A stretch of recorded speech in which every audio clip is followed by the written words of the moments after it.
Buenos días a todos y todas las colegas. En primer lugar, quiero excusarme por la contingencia del día de ayer. No estaba prevista una tormenta y desafortunadamente se fue la electricidad y pues tuve que suspender la conferencia. Pero hoy vamos a reiniciar, a repetir este evento con el propósito de que no nos atrasemos y podamos continuar adelante. El tema de hoy es el tema de las estrategias pedagógicas. Voy a compartir en la pantalla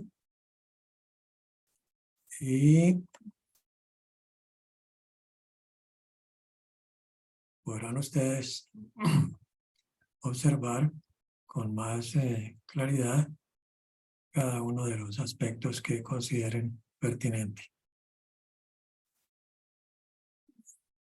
Estrategias pedagógicas. Parto de una frase de un enunciado que hace algún tiempo elaboré en una conferencia internacional.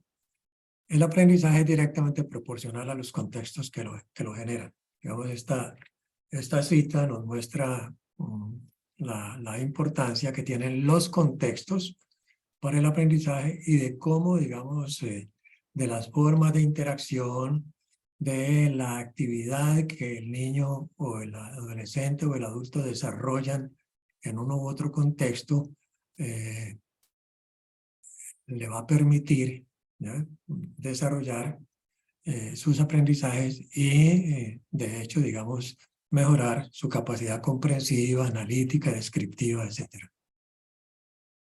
El punto de partida de la conferencia tiene que ver con la definición, digamos, de lo que es una práctica pedagógica. Toda práctica pedagógica es una práctica de interacción. Y está como práctica de interacción, ¿no?, pues está orientada a constituir la identidad de otro. ¿Por qué? Porque una práctica pedagógica es una práctica que influye en el otro en la medida en que es una relación desigual. Por eso se dice que una práctica pedagógica es portadora de una diversidad de mensajes. Mensajes ideológicos, mensajes educativos, mensajes valorativos, mensajes evaluativos, ¿no? Y en ese sentido, digamos, representa el poder y el control de quien ejerce el dominio en esa práctica pedagógica. Por eso, cuando hablamos de práctica pedagógica, hablamos de una práctica pedagógica en términos de desigualdad. Siempre hay un sujeto que controla o que ejerce el poder y siempre hay un sujeto controlado. ¿Qué significa esto? Que, por ejemplo, la relación entre pares pues no es una relación pedagógica porque no hay relaciones de poder ni control. Ahora bien, desde una perspectiva instrumental, digamos, generalmente se configura la práctica pedagógica como esa práctica que transmite destrezas, habilidades y comportamientos de diferente tipo. Evidentemente, esto es preciso, digamos, en términos de las orientaciones de la práctica. Sin embargo, muchas veces, digamos, hacemos abstracción del poder y el control que subyace a una práctica pedagógica. Ahora, los docentes, de una u otra manera, digamos, como representantes del poder y el control en la relación pedagógica, pues hacen de esta práctica un recurso que generalmente lo ejercen de una manera operativa, no se centran en los atributos de los estudiantes, hacen abstracción de estos atributos y simplemente ese carácter operativo hace que muchas veces se comporten como meros enseñantes. Asimismo, cuando hablamos de práctica pedagógica, debemos pensar en que esta existe como en dos contextos, ¿no? Se compone de dos contextos, ¿ya? Un contexto instruccional, pues donde hay unos componentes instruccionales, y un contexto regulativo donde hay unos componentes regulativos. Lo instruccional se refiere a conocimientos, habilidades, destrezas, técnicas, tecnologías, que básicamente tienen mucho que ver con lo que generalmente se denomina la enseñanza, digamos, ¿no? O el aprendizaje que hace el estudiante o el aprendiz de una habilidad, de una destreza, de una técnica, de un conocimiento que muchas veces tiene que memorizar, otras veces tiene que comprender, ¿no? Y el componente regulativo se refiere a todas aquellas actitudes, valores, formas de relación, principios que se transmiten generalmente tácitamente o explícitamente en el contexto pedagógico. Observen ustedes cómo este componente instruccional y este componente regulativo están articulados, ya son como un sistema, no pueden separarse, el uno presupone el otro. El contexto regulativo, ¿no?, es una condición para el contexto instruccional. Por ejemplo, en el escenario tradicional es muy común considerar que el silencio, que es un componente regulativo, es una condición fundamental para el aprendizaje de los contenidos instruccionales.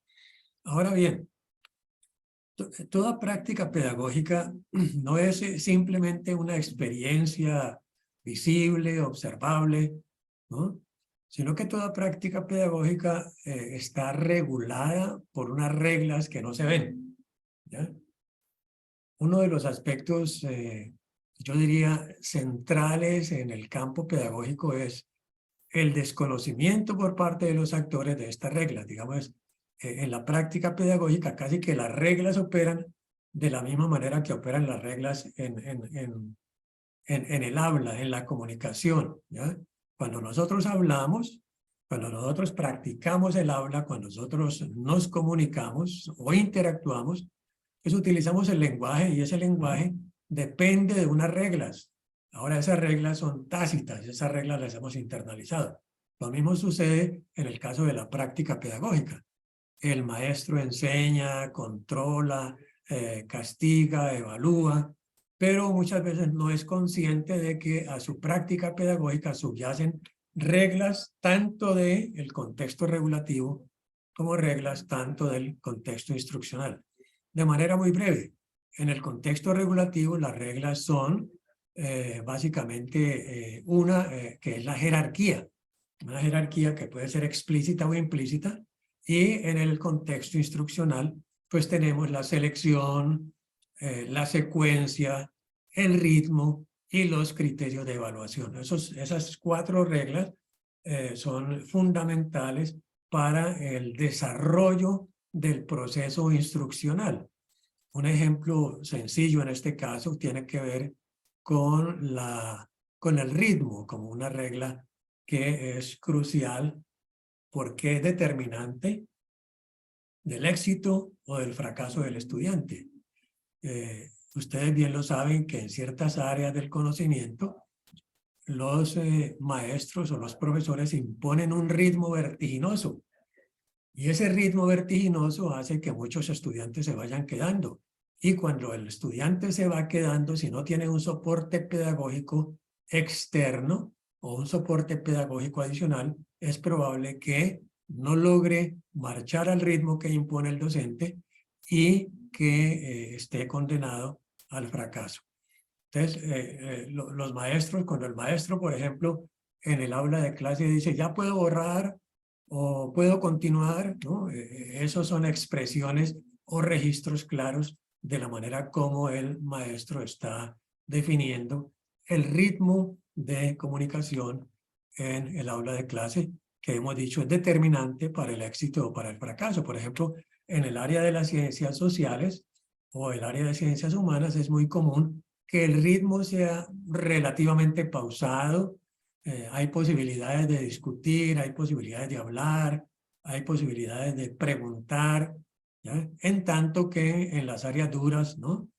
Como matemáticas, por ejemplo, el ritmo muchas veces es feroz y los estudiantes escasamente tienen tiempo para copiar lo que el profesor está exponiendo en el tablero.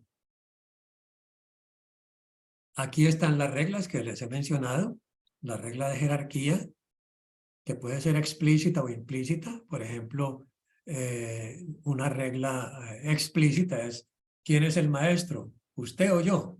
Y una regla implícita es cuando la regla está invisiblemente presente en el proceso de comunicación, como sucede, por ejemplo, en el preescolar o como puede suceder en los escalafones más altos del sistema educativo, un doctorado o un postdoctorado, donde ya tiende la jerarquía a desvanecerse bastante. Y las reglas de selección, secuencia, ritmo y criterios, pues son reglas que regulan el desarrollo del discurso, el desarrollo de los contenidos en la práctica pedagógica. Los criterios se refieren fundamentalmente a la evaluación. Y esos criterios pueden ser explícitos o implícitos. Es muy común, por ejemplo, que cuando los criterios son explícitos, pues siempre se hace énfasis en lo que falta en la producción del estudiante, mientras que cuando los criterios son implícitos, es común que el maestro evalúa o valora el desarrollo interno que ha tenido el estudiante y no lo que falta en su producción. Ahora, esos criterios están muy ligados, digamos, al código productivo o reproductivo, ¿ya? Cuando el maestro evalúa lo que él dijo, pues está reproduciendo el código. Pero cuando el maestro, por ejemplo, deja que los niños libremente produzcan su propio texto, ¿ah? Y que hablen de su texto, pues los criterios de evaluación son mucho más implícitos. Y todo esto ocurre pues en el contexto pedagógico. Como ven ustedes aquí, ya vemos el concepto de estrategias pedagógicas. O sea, las estrategias pedagógicas están incluidas, están envueltas, viajan en la práctica pedagógica y están presentes en todo contexto pedagógico. Esas estrategias, repito, son tanto para el componente regulativo como para el componente instruccional. O sea, las estrategias de control hacen referencia al componente regulativo y las estrategias pedagógicas, digamos, instruccionales, hacen referencia al componente instruccional. En las nuevas pedagogías, ¿qué sucede con las nuevas pedagogías? Ustedes recuerdan que en una sesión anterior trabajamos el tema de la flexibilidad y asociamos el tema de la flexibilidad al debilitamiento de los límites, bien sea de una organización o bien sea los límites de la interacción. Pues si hablamos de estrategias pedagógicas y nos referimos a las nuevas pedagogías, pues evidentemente estamos haciendo referencia a nuevas estrategias pedagógicas de carácter flexible que hacen énfasis en el aprendizaje, que hacen énfasis en los contextos relacionados con el aprendizaje y no con la enseñanza, y que propician a través de otorgar mayor autonomía al estudiante, auspician o propician, como dije, mayor interacción, mayor posibilidad de interacción y mayor posibilidad de que la relación pedagógica sea un poco más horizontal. De allí, por ejemplo, que estas estrategias pedagógicas pues están vinculadas primero a las formas de organización del conocimiento, o sea, a un conocimiento integrado, ¿ya? Y ya en el terreno de la interacción a una modalidad más participante, más cooperativa, mucho más solidaria, ¿no? Que enriquecen las competencias cognitivas de los estudiantes, de su desarrollo cognitivo. ¿Por qué? Porque hay mayor posibilidad de experimentar desde el punto de vista cognitivo el objeto de conocimiento. Y también pues se enriquecen las experiencias socioafectivas en la medida en que se propicia mayor protagonismo, mayor autonomía, mayor flexibilidad en la interacción pedagógica.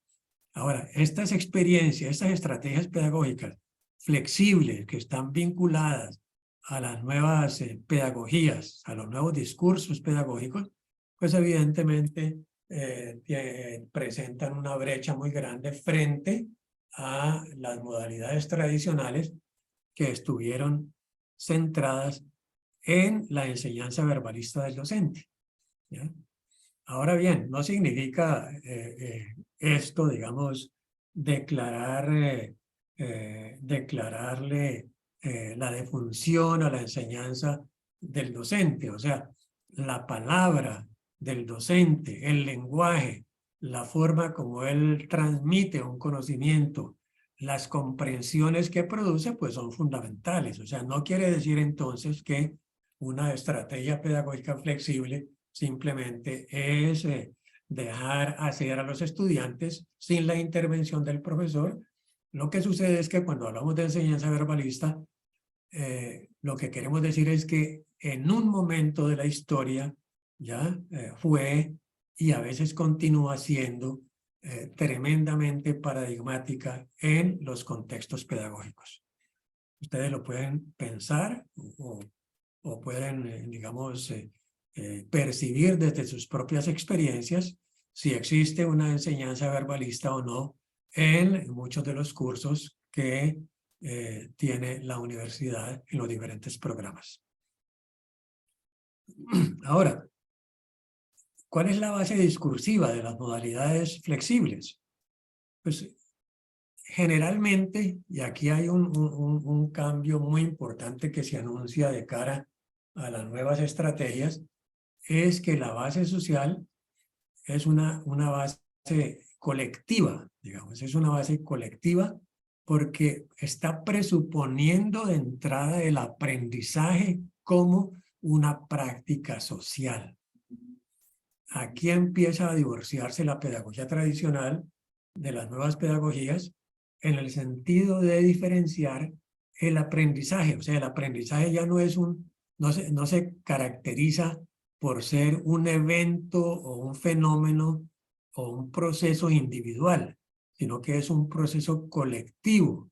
¿Por qué? Porque su base social es colectiva y esa base social colectiva está articulada a nuevas propuestas sociales, a nuevas propuestas culturales, a nuevos desarrollos tecnológicos. Si ustedes lo quieren mirar de esta manera, pues pueden comprender cómo el cambio social, cultural y tecnológico ha tenido un efecto crucial en la transformación de las relaciones sociales y en la transformación de la división del trabajo. Creo que para comprender el tema de la práctica pedagógica, tenemos que comprender esas dos categorías, la división del trabajo por una parte y las relaciones sociales por la otra.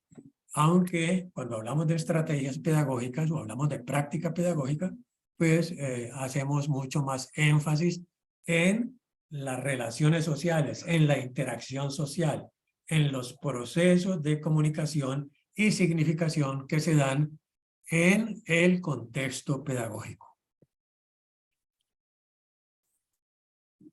Aquí lo estamos observando mejor en esta diapositiva. Lo que podríamos denominar las nuevas prácticas pedagógicas, digamos. En primer lugar, desde el punto de vista estructural, mantienen sus dos componentes, el instruccional y el regulativo. En algunas ocasiones se hace más énfasis en el componente regulativo, en otras se puede hacer más énfasis en el componente instruccional. Es común, por ejemplo, que en la universidad los docentes privilegian el componente instruccional, no privilegian el componente regulativo, ¿no? Porque consideran estos docentes que ellos fueron contratados para enseñar y no para educar. Siempre recuerdo la anécdota de un profesor de matemáticas de la Universidad del Valle, ¿no?, en Cali, cuando al proponerle, digamos, que hiciera ciertas conferencias o ciertas formas de comunicación un poco más sociables, mucho más horizontales, y que lograra, digamos, interactuar socioafectivamente con los estudiantes, él manifestaba que A él no lo habían contratado para educar, sino para enseñar matemáticas. Este es un ejemplo que de pronto nos muestra cómo en la universidad se privilegia el componente instruccional, pero no se privilegia el componente regulativo. Y observen ustedes cómo en las nuevas prácticas pedagógicas, que son correlativas, como decía, de ese cambio social, cultural y tecnológico, pues hoy día se está privilegiando la responsabilidad individual y colectiva. Se está privilegiando el emprendimiento personal, la autonomía individual, la flexibilidad. Y todos estos aspectos pertenecen, digamos, casi que al componente regulativo valorativo, no al instruccional. Miren ustedes cómo en el componente instruccional estamos como centrándonos más en los contenidos, en el conocimiento, en ese conocimiento que está organizado y cuya organización también puede variar de conformidad con la flexibilidad y de conformidad con las nuevas prácticas pedagógicas, de tal forma, digamos, que hoy día en el componente instruccional encontramos principios básicos de organización, como son la integración, la transversalidad o la flexibilidad, ¿ya? Esos tres principios de integración, transversalidad y flexibilidad están relacionados de una manera muy directa con el debilitamiento de los límites entre los contenidos. Hago un poquito de énfasis en este aspecto porque me parece importante que en la diferencia que se da entre el currículo y la pedagogía, el currículo no es holístico, el currículo no es todo, el currículo no es el diseño, el currículo no es desde cuando el niño ingresa a la escuela hasta cuando egresa en su profesión. No, el currículo tiene que ver con la división del trabajo del conocimiento y esa división del trabajo del conocimiento implica límites entre los contenidos, ¿ya? Pensemos en la unidad, en la asignatura como la unidad básica de un currículo agregado que está mediado por límites rígidos. Ese no es un currículo integrado. Entonces, estos tres principios, integración, transversalidad y flexibilidad, son básicamente principios que regulan un componente instruccional mediado por límites flexibles. Ahora, pues, de una u otra manera, las estrategias pedagógicas están en ambas direcciones. O sea, las estrategias pedagógicas van tanto para el componente regulativo como para el componente instruccional. Dicho esto, pensemos por un momento en qué ocurre con las nuevas prácticas pedagógicas y sobre todo pensemos en su origen, o sea, de dónde provienen, ¿ya? Todo el aprendizaje generalmente ha sido psicologizado. Todo el aprendizaje generalmente se ha considerado como un proceso individual, ¿ya? Y nunca se ha pensado en su carácter social. Pues el enfoque sociocultural es un enfoque que privilegia, ¿no?, la capacidad social que tiene el sujeto de comunicación, de interactuar, de participar en comunidades, ¿ya? Pensemos, por ejemplo, por un momento en la familia. La familia es una comunidad. La familia es un grupo social. Y el aprendizaje en la familia es un aprendizaje social. El niño participa de todas las actividades sociales de la familia y en ellas se ve involucrado en aprendizajes, se ve involucrado en prácticas, se ve involucrado en interacciones y en esas interacciones, digamos, él va apropiando el lenguaje, él va apropiando conocimientos, él va apropiando habilidades, él va apropiando valores. Entonces observen ustedes cómo la familia, en cierta manera, como comunidad, es una comunidad de práctica que evidentemente media en el proceso de formación o de educación del niño. Entonces, por eso en el enfoque sociocultural, uno de los conceptos básicos es el concepto de mediación, ¿no? Y este concepto de mediación considera, digamos, que la conciencia humana está asociada al uso de herramientas, especialmente herramientas psicológicas o signos. O sea, nosotros nos comunicamos, nosotros vivimos hoy día, sobre todo en este mundo moderno o posmoderno, vivimos llenos de herramientas psicológicas y llenos de herramientas físicas. Pero en el fondo también esas herramientas físicas terminan siendo herramientas sociales, porque su carácter social depende de la intencionalidad del objeto que nosotros hagamos de él, digamos. Ahora, entonces, el concepto de mediación nos dice que en lugar de actuar de un modo directo, no mediado en el mundo social y físico, nuestro contacto con el mundo es indirecto o mediado por signos. ¿Qué significa esto? Miren ustedes que los animales tienen una relación directa con el mundo físico, ¿ya? Nosotros tenemos una relación indirecta porque podemos utilizar medios que son socialmente construidos. Pensemos, por ejemplo, en un caso sencillo. Subir un árbol. Un animal simplemente establece una relación directa con el árbol e intenta subirlo y puede subirlo o no subirlo. Pero él no hace uso de otras herramientas sociales.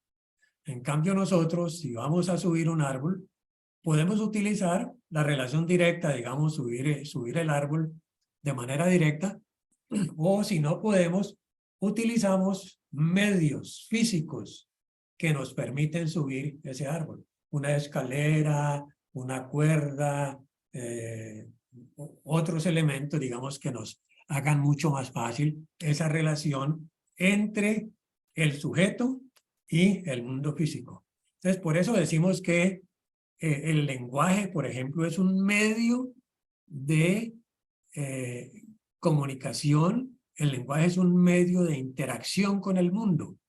Por eso observen ustedes que el lenguaje es el que nos permite, digamos, el acceso a procesos mentales superiores.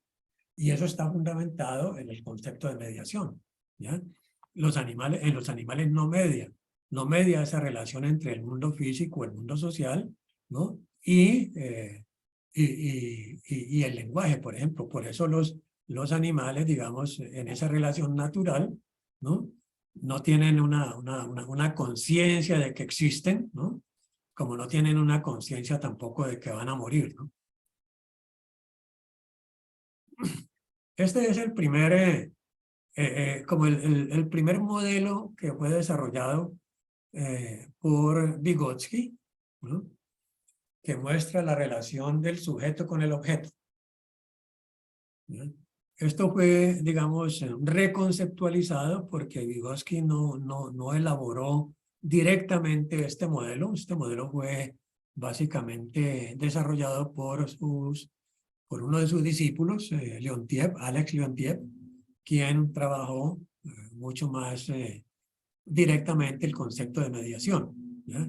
Los medios son artefactos y recuerdan que esos medios pueden ser sociales, simbólicos o físicos, simbólicos o físicos, ¿ya? Tomemos aquí un ejemplo que nos trae Harry Daniels en su libro Vygotsky y la pedagogía. Él trata de mostrar este ejemplo relacionado con una experiencia de aprendizaje, ¿ya? De cómo entre ese sujeto, que es el observador, y el objeto, que son las fases de la luna, por ejemplo, el niño está aprendiendo en la escuela las fases de la luna, ese es el objeto de conocimiento, y él es el sujeto, ¿ya? Pero entre ese sujeto y ese objeto hay unos medios, hay unos instrumentos, que pueden ser teorías, modelos, libros, explicaciones de otros, dispositivos para la observación. O sea, esos medios están a disposición de quien media en el proceso, que es el docente. El maestro media, ¿no? El maestro media entre en el proceso de aprendizaje, ¿ya? Por eso observen ustedes cómo a partir de los enfoques socioculturales empezó a considerarse el maestro como un acompañante, el maestro como un orientador, el maestro como un mediador del aprendizaje. El resultado es una explicación. Entonces observan en este modelo, entonces tenemos sujeto, objeto, medio y un resultado que debiera ser una explicación. Pero ¿qué sucede en el modelo tradicional? ¿Ya? En el modelo tradicional plantea Daniels que hay un sujeto que es el estudiante y hay un objeto. Pero generalmente observen ese objeto es el libro de texto. Y en ese libro de texto está la presentación de las fases de la luna. Es muy común que si usted abre un texto escolar de ciencias, va a encontrar un pequeño modelo de las fases de la luna, ¿ya? Y en ese modelo de las fases de la luna, pues hay una gran cantidad de problemas. Primero porque el objeto de conocimiento no son las fases de la luna, sino que el objeto de conocimiento es las fases de la luna recontextualizadas en un libro, en un texto escolar. ¿Cuáles son los instrumentos? Las habilidades que tenga el estudiante, lápiz, papel y el tablero, por ejemplo, para el maestro repetir el modelo. ¿Cuál es el resultado? El éxito o fracaso a las preguntas del maestro. ¿Ya? Ahora, si ampliamos este modelo, digamos, ¿no? Como efectivamente lo hizo Davidov, ¿no? Tenemos que las reglas se refieren a códigos de conducta y a la estandarización de los grados. Digamos, en primero aprende esto, en segundo aprende esto, en tercero aprende esto, ¿no? La comunidad, pues no va más allá del salón de clase, es una comunidad homogénea, muchas veces invisible, ¿no? El docente no conoce quién es quién, digamos, en esa pequeña comunidad. Y la división del trabajo está claramente definida. El maestro enseña y controla y el estudiante aprende. O sea, este es el modelo tradicional. Observen ustedes definido, digamos, desde una perspectiva crítica de la mediación. Los instrumentos, como ven ustedes, pues son tremendamente pobres, ¿no? Por eso recuerden esa frase, ese enunciado inicial que dije, que el aprendizaje es directamente proporcional al contexto que lo genera. Un contexto empobrecido, un contexto donde los instrumentos son pobres, ¿ya? Pues es probablemente un contexto que no va a favorecer el desarrollo del aprendizaje, a diferencia de un contexto enriquecido. Veamos ahora, de cara, digamos, a este proceso de mediación del enfoque sociocultural, examinemos el aprendizaje situado, digamos. El aprendizaje situado, en primer lugar, concibe la actividad en contexto, ¿ya? Y la actividad se convierte en un elemento fundamental del aprendizaje. Ahora, en el aprendizaje situado, la actividad es parte integrante de todas las actividades de la vida cotidiana. Porque mi cotidianidad no es únicamente la de la familia, mi cotidianidad también va a los eventos educativos en los cuales participo yo en la escuela. Y ese contexto de actividad, ¿no? Genera múltiples actividades que están contextualizadas. Por eso, como bien dice allí en el texto, el aprendizaje no es producto de procesos cognitivos individuales, sino de la forma en que tales procesos se ven conformados en la actividad por una constelación de elementos que ponen en juego percepciones, significados, intenciones, interacciones, recursos, elecciones. O sea, la actividad es parte crucial del aprendizaje. sea, uno no puede imaginarse esa película en la cual unos niños están quietos, absolutamente quietos, mirando al tablero y escuchando pasivamente lo que dice el profesor, ¿no? Pensemos en la actividad del preescolar. Los niños se mueven, hablan, cantan, van, vienen, salen, entran, dibujan, hacen múltiples actividades y esas actividades hacen parte de ese contexto de aprendizaje, es un contexto plural. Pero lo importante de ese contexto plural, un contexto de pluralidad de actividades, es que esas actividades están todas articuladas, ¿ya? Y están orientadas de manera convergente a lograr el aprendizaje del niño, ¿ya? Entonces, por eso los elementos constitutivos del aprendizaje, digamos, ¿no?, resultan de esa relación dinámica que se establece entre quien aprende. ¿Quién aprende? El niño. Ese entorno sociocultural en el cual él aprende. Ese entorno sociocultural no es únicamente el aula de clase, porque el aprendizaje situado no lo podemos definir exclusivamente para el aula de clase. El aprendizaje se extiende, se expande al entorno sociocultural. La calle, mientras el niño va a la escuela, regresa de la escuela, interactúa con su familia, interactúa con sus pares, amiguitos, interactúa con el maestro, ¿ya? Interactúa con el director, etc. O sea, el juego, todas esas actividades, ¿no?, son parte de su actividad de aprendizaje. Por eso se dice que el aprendizaje tiene un fundamento sociocultural y que fundamentalmente ese aspecto sociocultural está presente, implícita o explícitamente en los contextos que hacen posible dicho aprendizaje y que se extienden a diferentes espacios, al espacio familiar, la calle, ¿ya?, el teatro, el salón, el sitio de juego, los deportes, etcétera, etcétera. Entonces, el aprendizaje situado, y aquí quiero citar a dos autores que han trabajado mucho el tema, Jane Lehr y Etienne Wenger, en su texto Situated Learning, ¿no? El aprendizaje visto como actividad situada, ¿no?, tiene como definición central un proceso que llamamos participación periférica. El concepto de participación periférica tiene mucho que ver con el concepto que vamos a mirar a continuación, que es el de comunidades de práctica, ¿ya?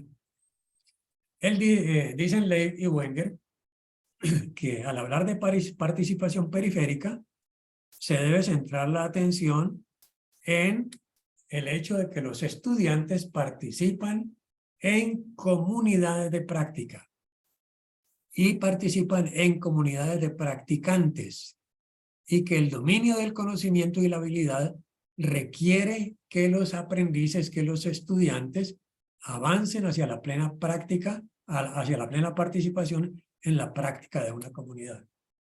O sea, el aula de clase no debiera verse como un mero espacio donde hay unos niños sentados escuchando al maestro.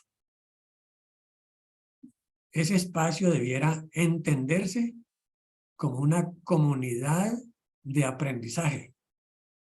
Es un espacio sociocultural donde los niños participan en múltiples actividades y en esas actividades van desarrollando su capacidad comprensiva, van desarrollando su capacidad de observación, o sea, van interactuando, como sucede muy corrientemente en el preescolar. Entonces, aquí hay dos conceptos que son fundamentales de cara a estos dos autores, que son como los dos autores más relevantes en relación con este concepto de comunidades de aprendizaje y en relación con el concepto de participación periférica. Entonces, la teoría del aprendizaje, ¿no?, muestra cómo el contexto es un contexto clave, ¿ya? Y que en ese contexto los individuos, los aprendices, van participando lentamente de esa comunidad de práctica, ¿ya? Y que de una u otra manera, digamos, en esa comunidad de práctica van desarrollando actividades que no necesariamente están situadas allí, o sea, pueden hacer parte de otras actividades que están situadas en el escenario escolar, pero que tienen que ver directa o indirectamente con el proceso de aprendizaje. Por eso dice allá, el término situado implica un énfasis en la actividad en y con el mundo, no en y durante la clase, ¿ya? Y la visión del actor, y estos se constituyen mutuamente, o sea, la actividad y el contexto. La actividad y el contexto. Ese es el concepto de aprendizaje situado.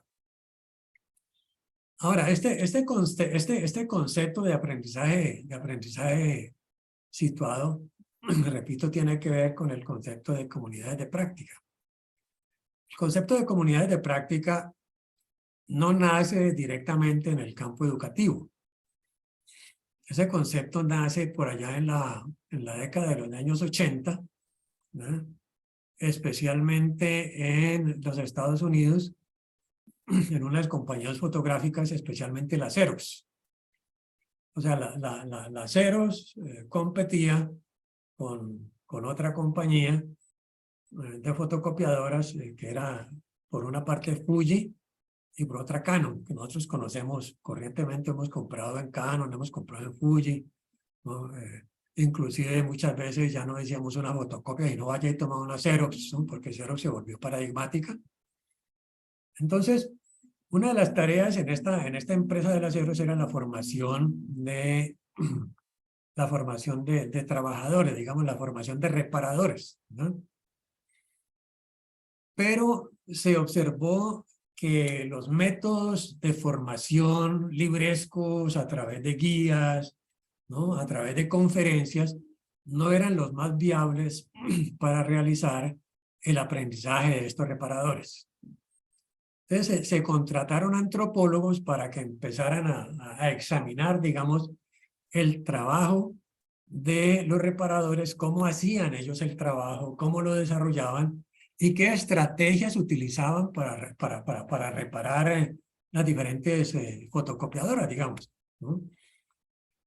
Los antropólogos observaron que los reparadores no seguían los manuales. O sea, no seguían los manuales, como cuando uno tiene un manual para fotografía y aprende fotografía tomando la fotografía y no yendo al manual, ¿no? Lo que hacían los reparadores era que se contaban historias, ¿no? Se contaban, o sea, había grandes narrativas que se daban en otros escenarios, no en el escenario mismo de trabajo.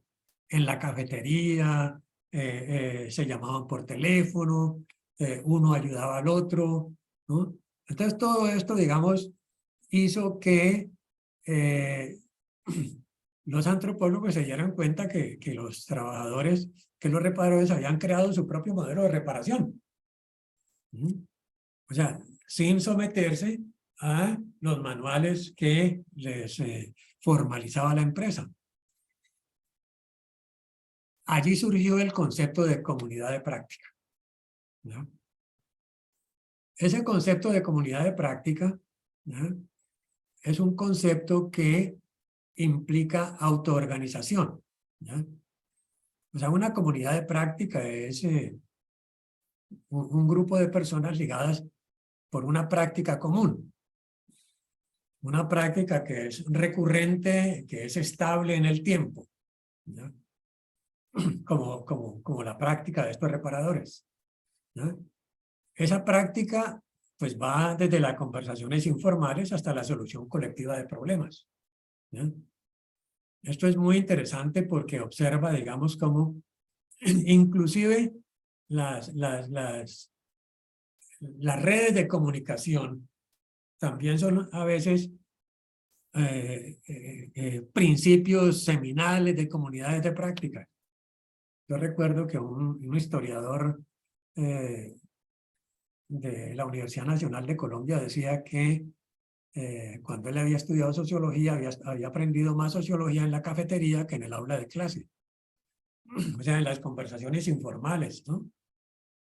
Y en la solución de problemas que a veces le colocaban y que resolvía pues en su grupo de trabajo. Entonces una comunidad de práctica, por ejemplo, puede ser un equipo de trabajo o puede ser un equipo, digamos, permanente ligado a un proyecto, ¿no? Ahora, lo que liga fundamentalmente a esa comunidad de práctica es la tarea que va a realizar, ¿ya? Ahora, es claro, digamos, que hay que diferenciar una comunidad de práctica de otras formas un poquito asociativas, ¿no? Por ejemplo, cuando el maestro dice, reúnense para realizar un trabajo. Yo estaba pensando en esto de comunidades de práctica, en ustedes como grupos. O sea, ustedes fueron grupos en cierta manera aleatorios, pero que han empezado a realizar unas tareas comunes, a resolver unos problemas comunes, y es muy probable que a través del proyecto o a través de otros intereses que puedan tener, logren constituirse en una comunidad de práctica. O sea, una comunidad de práctica no se diferencia, por ejemplo, de una unidad funcional. O sea, puede que haya una práctica común, pero cuando es una unidad funcional, por ejemplo, el departamento de administración, ¿no? O el departamento de recursos humanos. O sea, son departamentos donde hay un grupo de personas que trabajan en lo mismo, pero que cada cual está individualmente realizando su labor, ¿ya? O sea, esa forma de comunidad de práctica también es diferente de un equipo de trabajo o de que realiza un proyecto o de un grupo, digamos, en ese caso que es inestable. Tomemos el ejemplo. Yo no sé si asignarles a ustedes el concepto de la categoría de comunidades de práctica, porque es muy probable que los grupos sean inestables. O sea, es muy probable que una vez termine el grupo, perdón, el curso, se disuelva el grupo. ¿Ya? Se disuelve el grupo, y entonces es un grupo inestable, entonces eso no es una comunidad de práctica, ¿ya?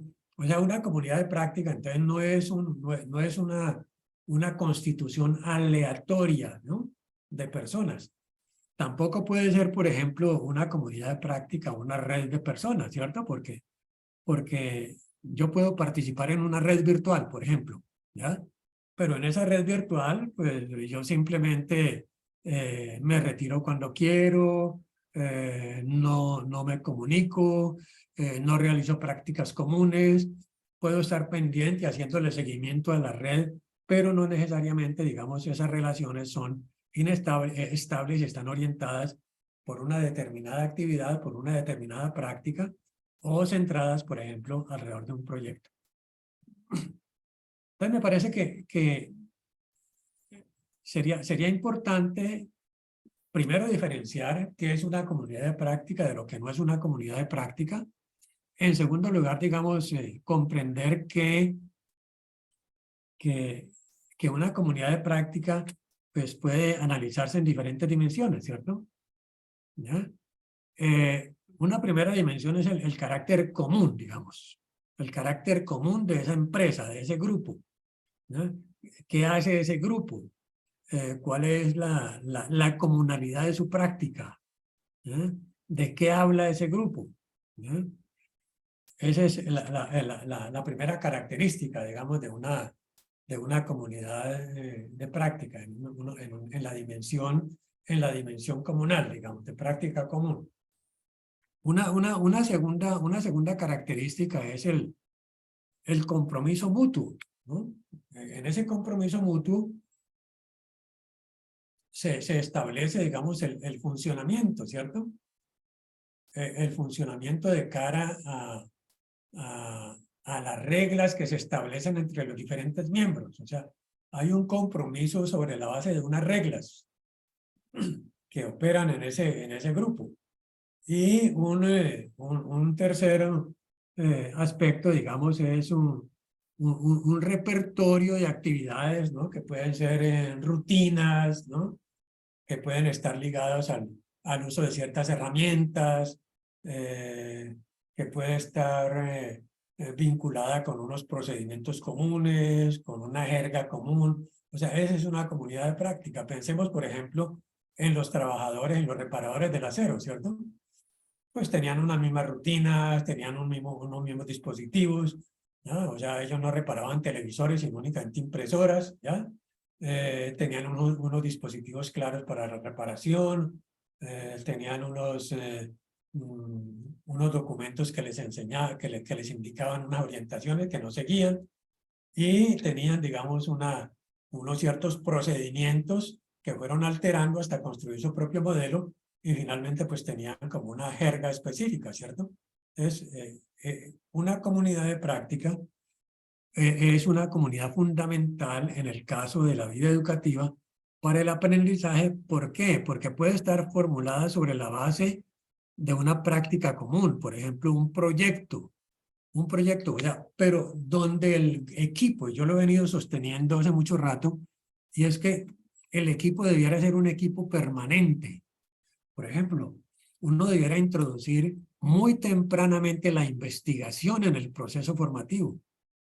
Y esa investigación debiera ser una investigación socializada, participativa, colaborativa, de tal manera, digamos, que ese equipo no fuera meramente una unidad funcional, sino que fuera un equipo permanente que tiene sus propios compromisos, tiene sus propios proyectos, su propia perspectiva, que tiene su propio repertorio, digamos, discursivo, y que genera, digamos, unos lazos socioafectivos que son fundamentales al momento de establecer colaboraciones, participaciones, interacciones entre unos y otros miembros de ese equipo, de ese grupo, ¿no? Por eso,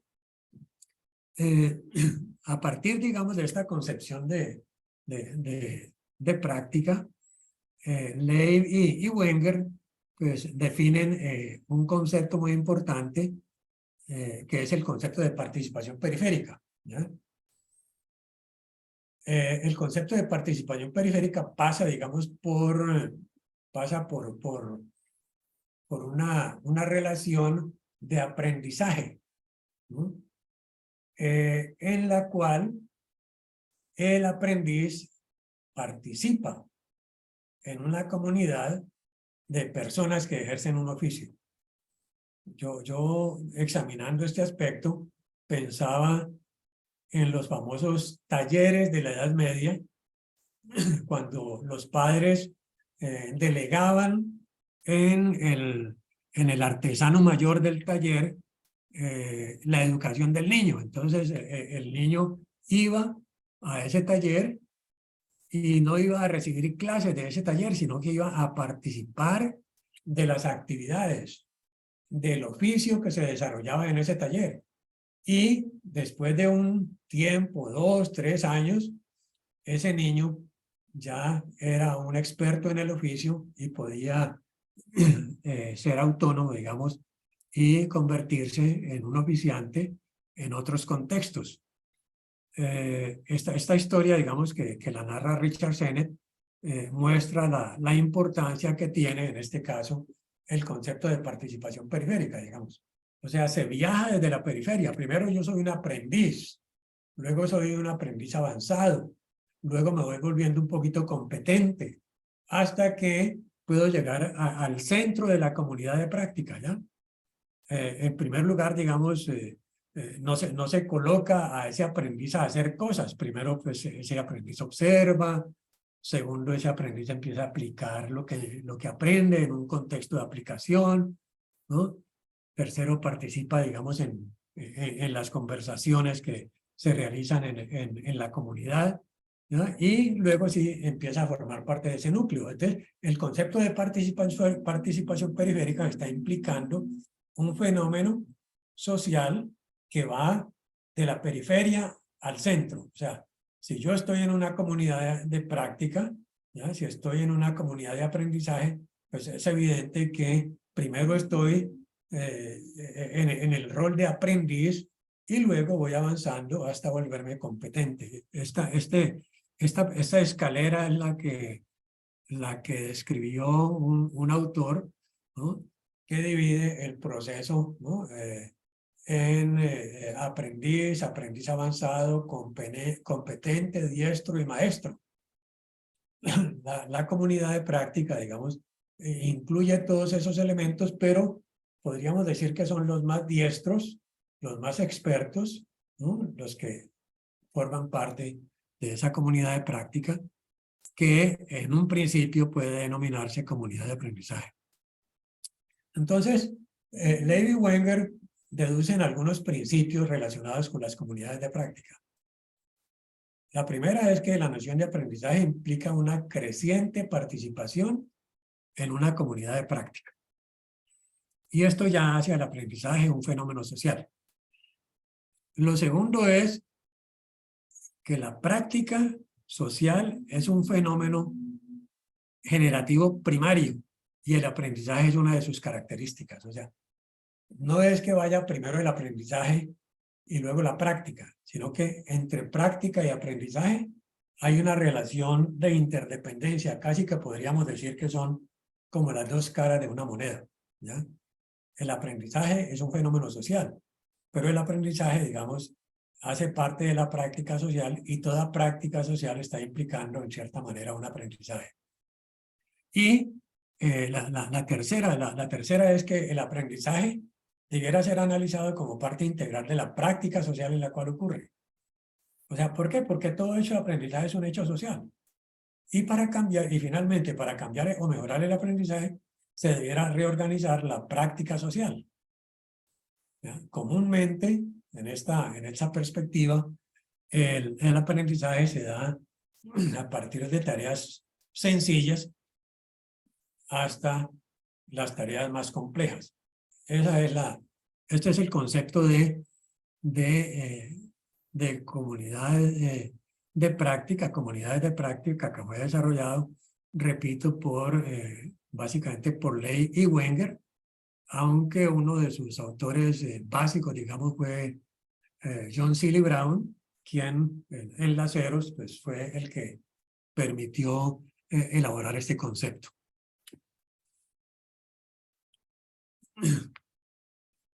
Ahora, ese aprendizaje en una comunidad de práctica, ¿ya?, es efectivo cuando, primero, cuando los participantes tienen amplio acceso a las diferentes partes de la actividad y eventualmente participan en tareas relevantes. Por ejemplo, yo pienso que si hiciéramos de la investigación un principio básico subyacente a una comunidad de aprendizaje de los estudiantes desde muy temprano, ellos, los estudiantes, se verían involucrados en actividades, ¿no?, que son relevantes para el grupo. No es como ocurre en muchos grupos de trabajo, ¿no?, en la universidad, ¿no? Se va a desarrollar un proyecto, entonces se divide en el trabajo, ¿no?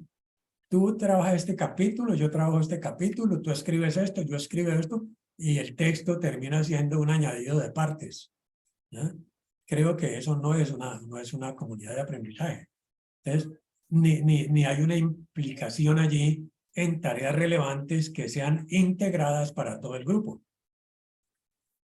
Un segundo aspecto de una comunidad de práctica en la cual se realiza el aprendizaje es que debe haber una abundante interacción horizontal entre los participantes. Miren, y aquí aparece la flexibilidad, ¿ya? Y esa actividad horizontal, que significaría, digamos, conversaciones formales o conversaciones informales, ¿no? Experiencias, narrativas, historias de cada uno. Todo eso estaría relacionado también con la solución problemática y con la solución del problema. O sea, no, miren ustedes que hay un cambio fundamental en el paradigma investigativo, porque hoy día nosotros hacemos de la investigación una especie de botánica taxonómica, ¿ya? Es muy común, digamos, que por razones funcionales o por razones administrativas o por razones básicamente referidas a la racionalidad técnica, utilicemos la metodología de la investigación como una guía crucial para el desarrollo de un proyecto. Por ejemplo, hay las guías, por ejemplo, de las investigaciones en un doctorado son absolutamente canónicas. O sea, no se puede salir de ese marco. A eso yo llamo una botánica taxonómica, digamos, de la investigación, ¿ya?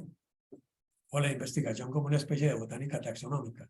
No, miren ustedes, en una comunidad de práctica, la interacción es horizontal y hay diferentes narrativas y se puede discutir el problema en diferentes dimensiones, en diferentes niveles, buscar soluciones. Creo que eso es lo que garantiza el desarrollo de esa comunidad.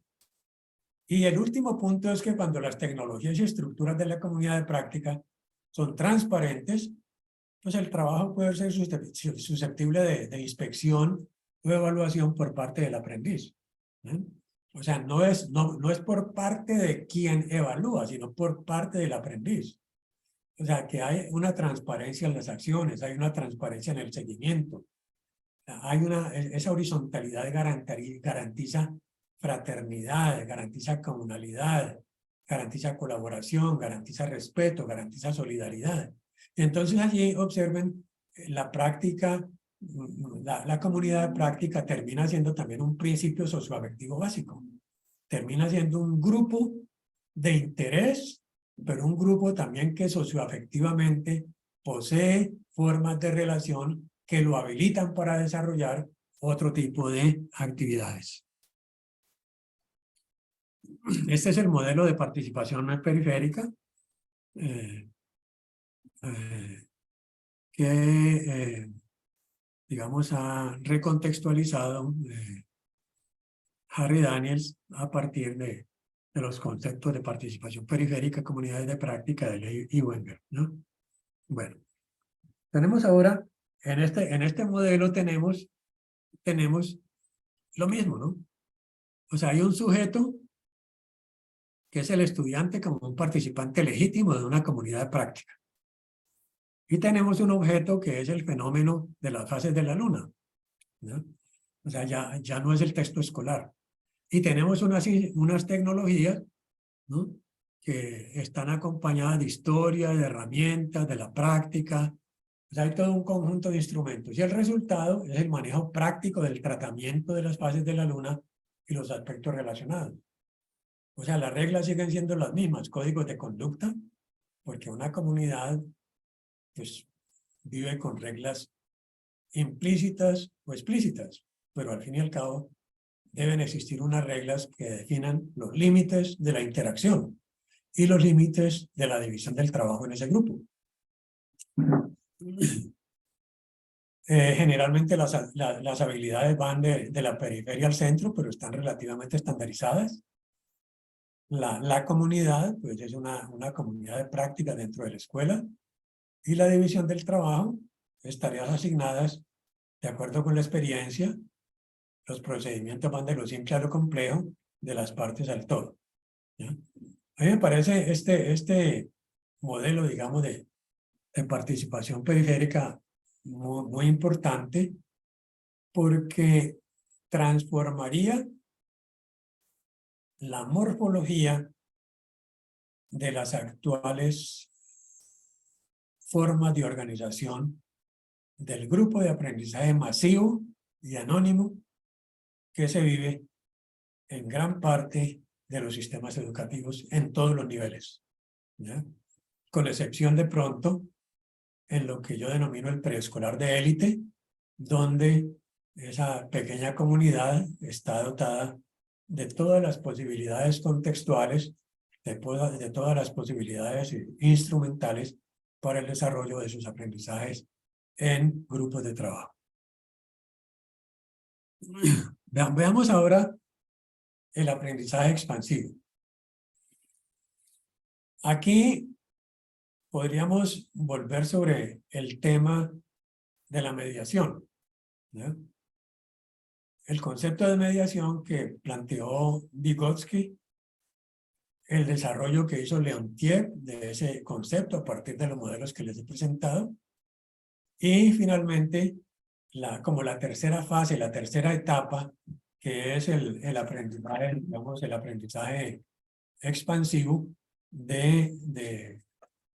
que ha sido desarrollado fundamentalmente por Engelstrom, ¿no? Que es creo que es de Finlandia, y ha trabajado en muchas universidades del mundo, digamos. Él parte como de 4 preguntas que son centrales, digamos, ¿no? ¿Quiénes son los sujetos del aprendizaje? ¿Por qué aprenden? ¿Qué es lo que aprenden? ¿Y cómo aprenden? Y establece una matriz que desafortunadamente no alcancé a colocarla. Una matriz con 5 aspectos que hacen parte del modelo de aprendizaje expansivo, que son el sistema de actividad. O sea, Engelstrom agrega algo muy importante y es el carácter sistémico de la actividad. O sea, la actividad no es un asunto meramente singular. Toda actividad presupone otras actividades previas u otras actividades potenciales.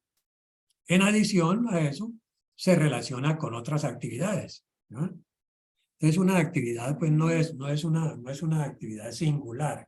Una actividad presupone transitividad con respecto a otras actividades. Por ejemplo, inclusive cuando usted está escribiendo un texto, está desarrollando una actividad que no es singular, es una actividad plural, porque usted tiene que buscar referencias bibliográficas, porque usted tiene que leer el texto, porque usted tiene que acudir a fotografías, porque usted tiene que reunir los libros. O sea, hay toda una actividad un conjunto de actividades que vuelven sistémica la actividad. El segundo aspecto es que toda actividad presupone diferentes voces. O sea, una actividad no es únicamente mi voz, yo y mi actividad, sino que hay múltiples voces, digamos. El tercer aspecto es que toda actividad presupone una historia.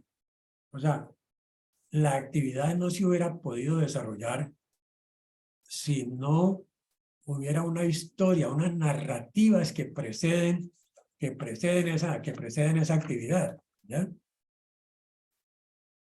Esa historicidad, digamos, significa la transformación de la actividad en el tiempo, ¿ya?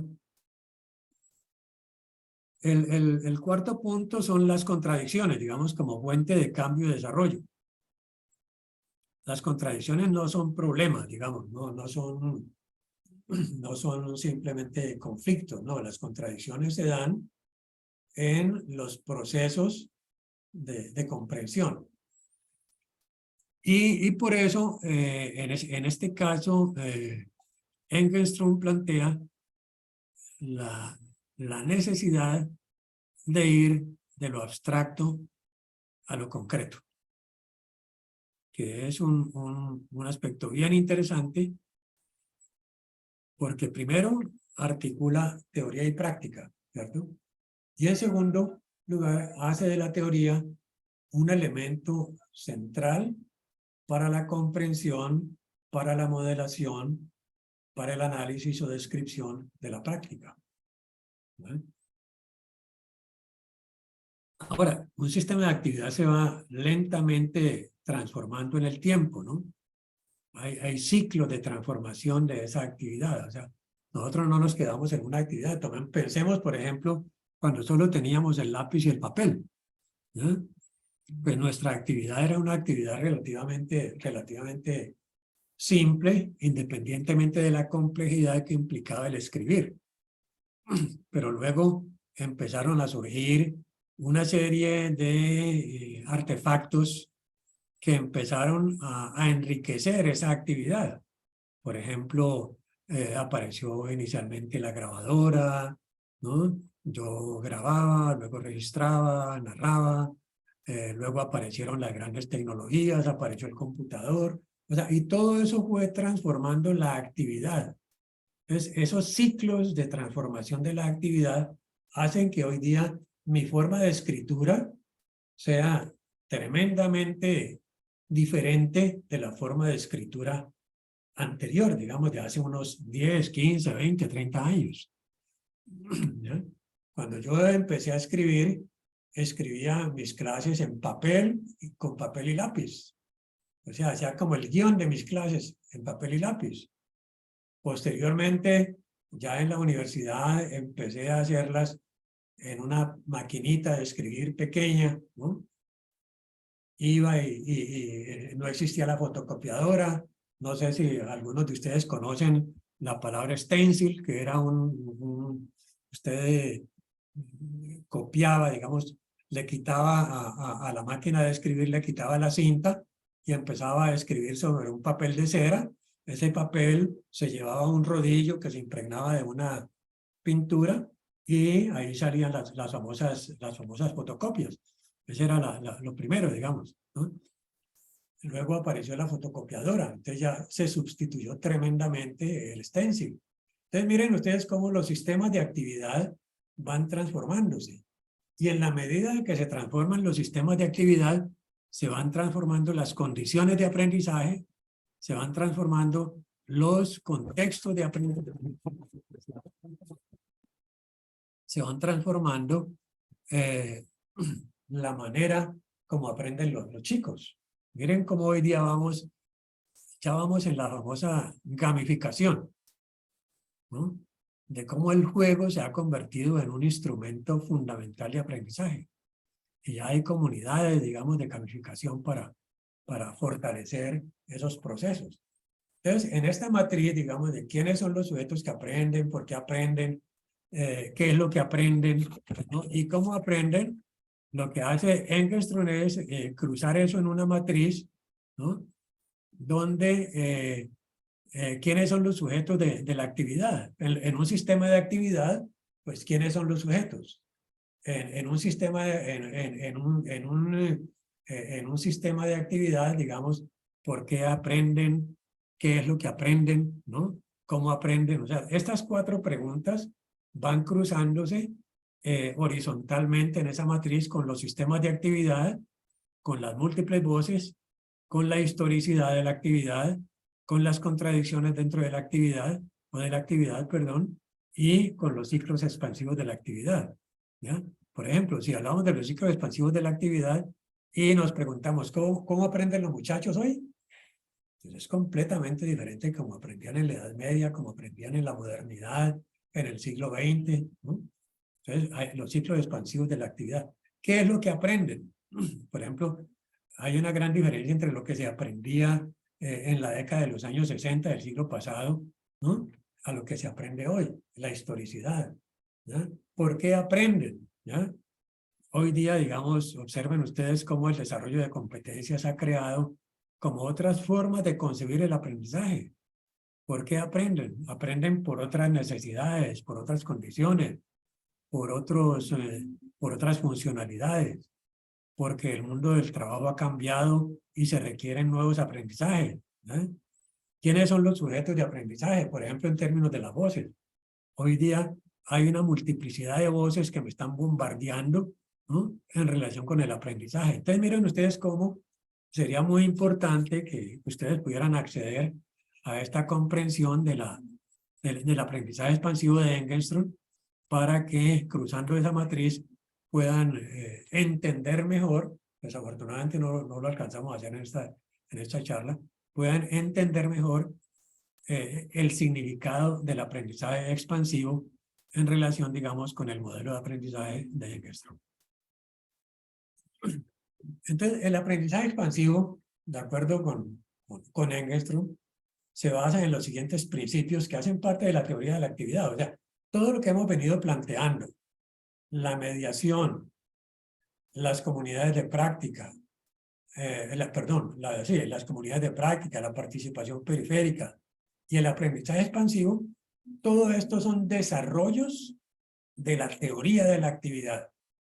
Teoría de la actividad cuyo precursor fundamental fue Leo Semenovich Vygotsky en la década de los años 20 y 30 del siglo XX. Entonces, ¿cuáles son esos principios del aprendizaje expansivo? El sistema de actividad como unidad de análisis. O sea, no es la unidad, no es la singularidad de la unidad, es la pluralidad de la unidad, pero una pluralidad sistémica, transitiva, conectada. O sea, toda actividad presupone un sistema de actividad, y esa es la unidad de análisis, ¿no? Tomemos un ejemplo que coloca Engström. En el campo de la salud, ¿cierto? En el campo de la salud, la actividad de la salud es una actividad profundamente sistémica. Sin embargo, observan ustedes cómo los sistemas de salud están profundamente divorciados, ¿no? Y por eso, muchas veces, digamos, es que no hay un desarrollo, ¿no? En el sistema no hay innovaciones, no hay transformaciones porque el sistema está anclado en actividades dispersas, ¿ya? Usted va al médico porque tiene una determinada patología, ¿no? Y pasa de un médico a otro, pasa a otro médico, pasa a otro médico, y cada médico da un diagnóstico. Por ejemplo, en mi vida personal, hay una permanente tensión entre mi fonoaudióloga, la fonoaudióloga, que es la que examina, digamos, todos los problemas de garganta, etcétera, etcétera, y el gastroenterólogo, ¿no? Viven en una tensión, el uno dice otra cosa y el otro dice otra cosa, y yo estoy en el medio, ¿no? Entonces, el reflujo, el uno dice que es reflujo gástrico, el otro dice que no, y se mandan cantidad de exámenes, y entonces la unidad de análisis no es el sistema, digamos, de la patología sistémica, sino que la unidad de análisis es la patología aislada. Entonces, por eso hay diferentes unidades que se chocan, que no se comunican, etcétera, etcétera. Bueno, esto lo hace muy bien Engström en un artículo en el cual describe toda la situación en un hospital en Finlandia. El segundo aspecto es la multiplicidad de voces de la actividad, ya lo hablamos. El tercero es la historicidad, el cuarto las contradicciones como motor de desarrollo, ¿no? Y el quinto son los ciclos expansivos. Entonces, esto, recuerdan ustedes que lo cruzamos con las 4 preguntas, formamos una matriz, ¿no?, de doble entrada, y esa matriz, digamos, en esa matriz podemos analizar, por ejemplo, la primera pregunta con relación a cada uno de estos puntos, a cada uno de estos principios, la segunda, la tercera y la cuarta pregunta, y poder configurar una mejor comprensión de lo que significa el aprendizaje expansivo. Ahora, ¿cuáles son las etapas que propone Engström para el aprendizaje expansivo? El modelo, digamos, el ciclo del aprendizaje en Engström está compuesto por 7 etapas. La primera es cuestionar y criticar algunas prácticas aceptadas tácitamente y que se estima debería mejorar. Por ejemplo, supongamos de cara a nuestro contexto universitario, digamos. ¿Qué debiéramos considerar como objeto de cuestionamiento y a su vez objeto de mejoramiento? Ese podría ser el punto de arranque, digamos. Esa sería la primera etapa. La segunda etapa sería analizar la práctica anterior y el entorno donde se aplica, o sea, ¿qué conllevó a la problematización? ¿verdad? ¿Cómo era esa práctica anterior?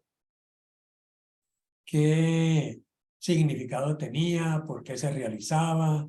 ¿No? ¿Qué efectos tenía? ¿En qué entorno se aplicaba? Etcétera, etcétera. El tercero es la propuesta de un modelo que conlleve una solución a esa situación problemática. Entonces allí empieza, digamos, a modelarse, a pensar la posibilidad de transformar esa situación a partir de la construcción de un modelo, digamos. ¿Cómo funcionaría ese modelo? Es el cuarto punto, ¿no? Luego, el quinto punto sería la implementación de ese nuevo modelo en el nivel de actividades como de aplicaciones. Supongamos en el campo de la salud, cuáles son los problemas que hay, ¿no? Cuáles eran las prácticas anteriores, el entorno donde se aplicaba, cada médico en su consultorio, cada médico en su práctica privada, digamos, dentro del mismo hospital, los médicos no se conocían. Entonces, se propone un modelo que implica, por una parte, una comunidad de práctica. O sea, miren ustedes cómo se conecta con comunidades de práctica, una comunidad. Los médicos reunidos en equipos de trabajo para pensar los problemas que afectan el poco desarrollo de una unidad hospitalaria, por ejemplo. Entonces, el quinto punto, dijimos, es las implementaciones. El sexto es reflexionar y evaluar el proceso de aprendizaje. Y el séptimo es la consolidación de la nueva práctica a través de nueva aplicación. Ahora, esto evidentemente pues no se hace de la noche a la mañana. Esto toma su tiempo. Esto implica proyección, implica pensar a mediano y largo plazo la transformación de algo. Supongamos que vamos a introducir una flexibilidad auténtica en las universidades de la CONARE. Porque la flexibilidad es básicamente instrumental, ¿cierto? Eso requiere transformar los currículos, transformar la pedagogía, transformar la evaluación. Hay que analizar y cuestionar, digamos, todos los efectos de la flexibilidad instrumental, ¿no? Cómo eran las prácticas en esa flexibilidad. Supuestamente había flexibilidad y el profesor seguía dictando su clase, ¿no? Entonces se propone un nuevo modelo hasta cuando se consolida pues esa práctica a través de las nuevas aplicaciones. Ya se crean pues nuevos códigos, nuevas formas de conducta, ¿no? Una nueva división del trabajo. Entonces, todo esto está implicado en un proyecto de mediano y largo plazo, pero que está demandando la existencia de un aprendizaje socializado, primero. Segundo, la existencia de comunidades de práctica. Y tercero, la visión de la actividad como una actividad sistémica, interdependiente. Recuerden el ejemplo que los colocaba. No puede ser que un texto se escriba a 5 manos, ¿no? Y cada mano tenga una sección.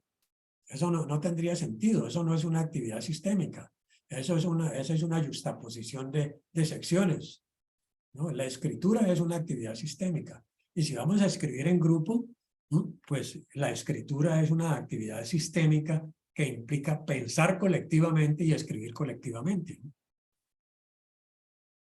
Este es el modelo, el cual les ya graficado. Primero, se cuestionan las prácticas existentes, ¿no? Se analizan las situaciones históricas, se modela una nueva solución, se examina y se aprueba el nuevo modelo, se implementa un nuevo modelo, se reflexiona sobre lo que se va a evaluar y se consolida la nueva práctica. Entonces observen ustedes, este es un modelo, pues repito, que perfectamente haría parte de nuestros procesos investigativos, ¿ya? En comunidad de práctica. ¿Qué aspectos, digamos, pienso yo que se deben empezar a incorporar a la luz de estas nuevas perspectivas o nuevas estrategias sobre el aprendizaje? En primer lugar, hacer del aprendizaje un evento socializado, un evento participativo, un evento colaborativo. Ese sería el primer punto. Y en segundo lugar, construir comunidades de práctica incipientes, que con el tiempo se van volviendo comunidades de práctica, digamos, pequeños grupos de trabajo que están en la periferia, que están alimentados por grupos de profesores que están en el núcleo, ¿no? Y donde los estudiantes como grupo van lentamente desplazándose hacia el centro, a configurar ya una comunidad. Maite Carrillo, maestría CI, WhatsApp de Audit. Y en tercer, el segundo aspecto. Y en tercer lugar, digamos, colocar la investigación como el eje o el núcleo de ese tipo de aprendizaje. Entonces, primero, aprendizaje social. Segundo, comunidades de práctica. Y tercero, investigación. Veamos brevemente, ya para ir concluyendo, estos aspectos relacionados con el aprendizaje expansivo, según Engström. En el aprendizaje expansivo, los estudiantes deben tener la oportunidad de elaborar crítica y sistemáticamente su actividad. O sea, de discutir de manera crítica y de manera sistemática su actividad y las contradicciones. Entonces, o sea, esto es muy importante porque también nos permite valorar las tensiones dentro de un grupo, ¿no? Ese punto de partida se denomina contexto de crítica, digamos. Por ejemplo, analizar el currículo oculto presente en las prácticas tácitas del aula de clase. Analizar las evaluaciones y construyendo modelos de análisis. O sea, eso jamás se ha hecho con los estudiantes. No hay un contexto de crítica, no existe. Entonces, un primer momento sería también ese, digamos, que haya posibilidades de que los estudiantes analicen, bueno, ¿qué es lo que pasa con la evaluación? ¿Qué significado tiene? ¿Por qué tácitamente la evaluación es un medio de control, es un medio de clasificación, de estratificación, ¿no? Y a partir de allí, digamos, se podría perfectamente construir un modelo de análisis. Ese contexto de crítica, entonces, se puede extender a la construcción de nuevos modelos de actividad. Bueno, vamos a cambiar la evaluación, ¿ya? Por ejemplo, ¿cómo se podría desarrollar el aprendizaje para que a su vez se cambiara la evaluación? Entonces, se podría pensar lo que no se había pensado, ¿sí? Entonces, en cierta manera, el aprendizaje expansivo nos coloca frente a la posibilidad de pensar lo impensable. O sea, lo que antes no se había pensado, ahora lo vamos a pensar en ese contexto de crítica, ¿ya?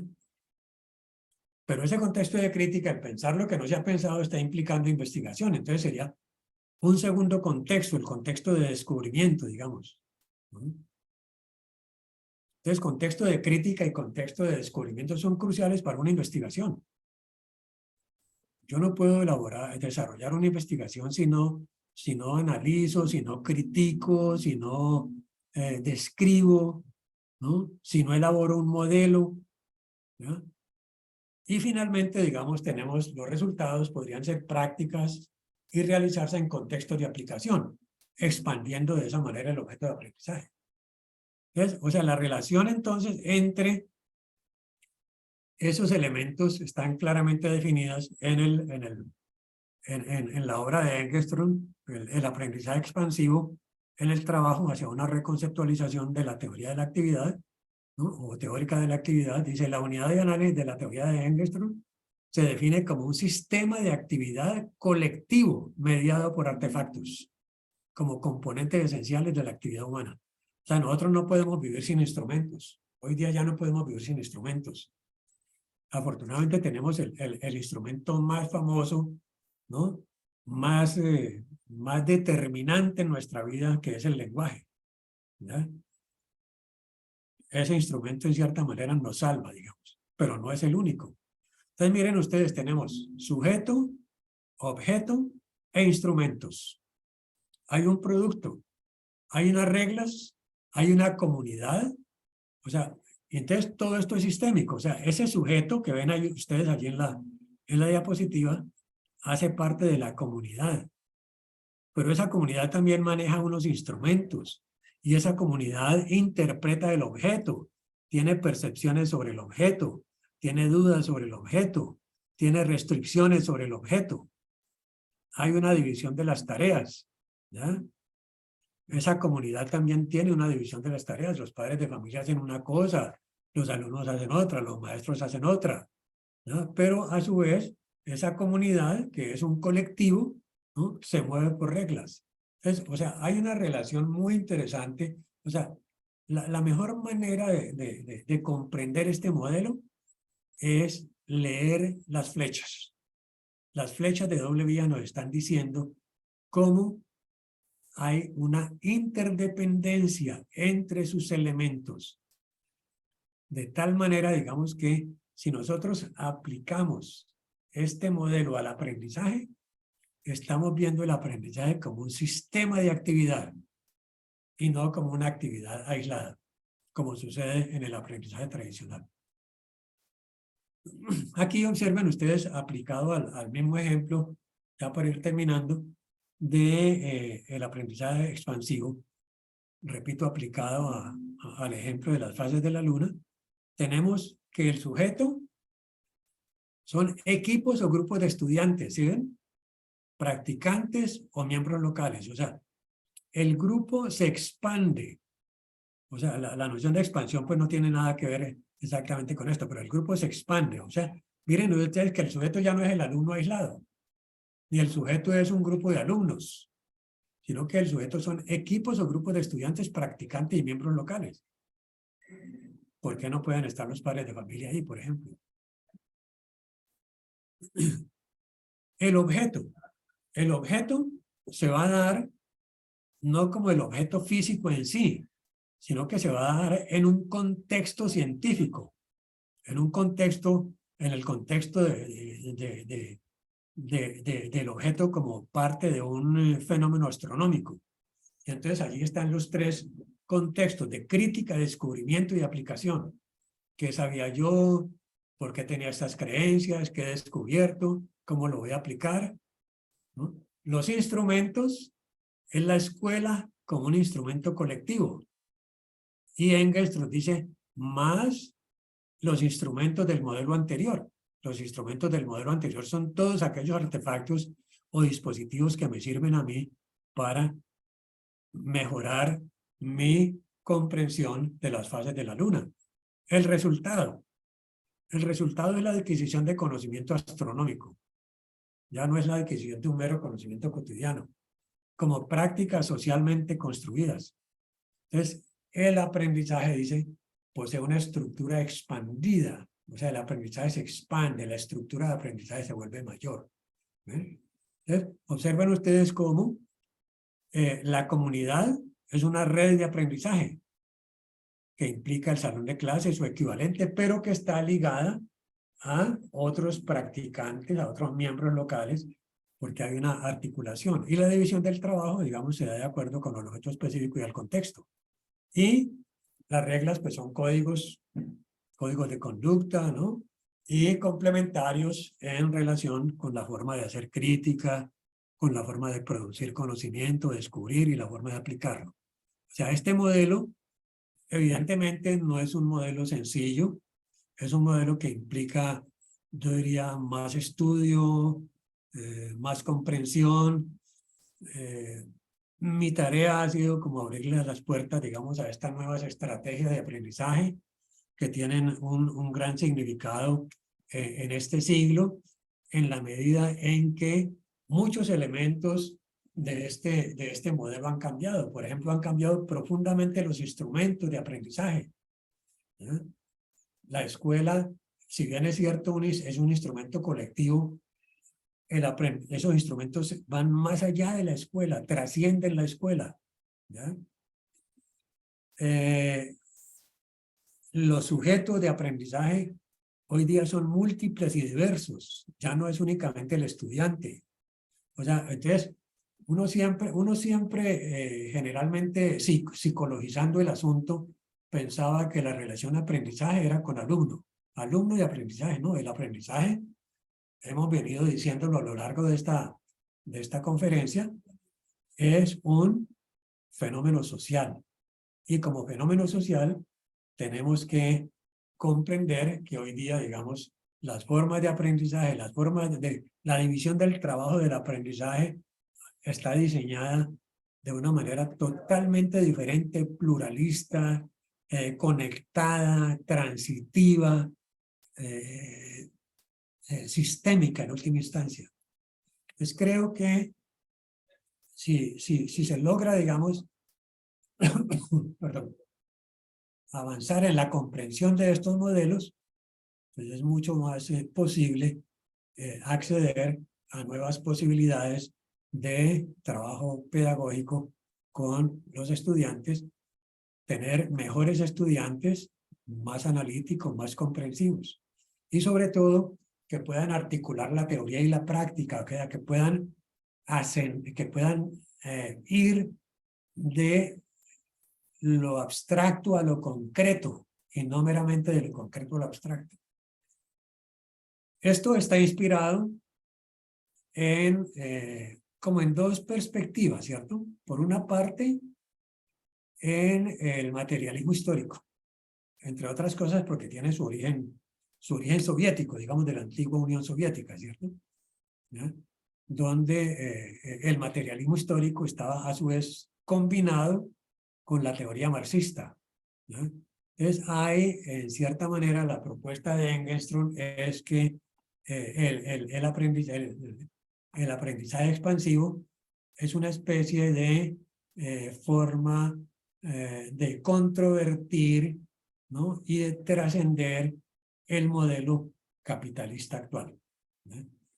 Ahora, no significa esto pues que sea totalmente problemático, sino que debemos centrarnos en él a la luz de los aspectos del aprendizaje. Entonces, finalmente tenemos cómo todo esto que he venido planteando articula como tres ejes: el eje de la sociedad, el eje de la cultura y el eje de la actividad. O sea, la actividad como un elemento nuclear, ¿no?, en relación con la cultura y con la sociedad, ¿eh? En esa actividad nosotros internalizamos la cultura y en esa actividad nosotros interactuamos socialmente, asumimos roles, funciones, participamos en la división del trabajo, interactuamos y fortalecemos nuestras actividades que a su vez reproducen la cultura. Quiero ya con esto concluir. Vuelvo a presentar mis excusas por pues, no haber desarrollado la sesión del día de ayer por la contingencia presentada, pero creo que con esta conferencia se subsana y espero que haya quedado bien grabada para que podamos grabar las otras en caso de que se presente alguna contingencia. Muchas gracias.